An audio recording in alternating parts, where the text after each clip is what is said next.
హిందూ ధర్మంలో పరమశివుడిని అభిషేక ప్రియుడు అంటాం. మరి ఆ భోళా శంకరుడికి చేసే అభిషేకాలన్నింటిలో పంచామృత అభిషేకం అత్యంత విశిష్టమైనది. పంచ అంటే 5, అమృతం అంటే దేవతలు స్వీకరించే పవిత్ర పానీయం. ఆవు పాలు, పెరుగు, నెయ్యి, తేనె మరియు చక్కెర, ఈ 5 పదార్థాల కలయికనే పంచామృతం అంటారు.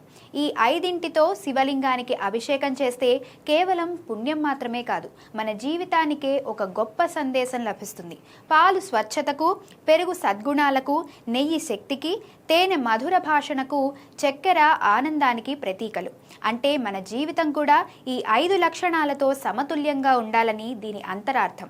ముఖ్యంగా గ్రహదోషాలతో బాధపడేవారు లేదా దీర్ఘకాలిక అనారోగ్య సమస్యలు ఉన్నవారు భక్తితో శివుడికి పంచామృతాభిషేకం చేయిస్తే ఆ స్వామి అనుగ్రహంతో కష్టాలన్నీ తొలగిపోయి అష్టైశ్వర్యాలు సిద్ధిస్తాయని పురాణాలు చెప్తున్నాయి. అందుకే పూజ ఏదైనా, అభిషేకం ఏదైనా పంచామృతం లేనిదే అది పరిపూర్ణం కాదు. మీరు కూడా ఆ మహాదేవుడికి ఈ 5 అమృతాలతో అభిషేకం చేసి మీ జీవితాన్ని పవిత్రం చేసుకోండి.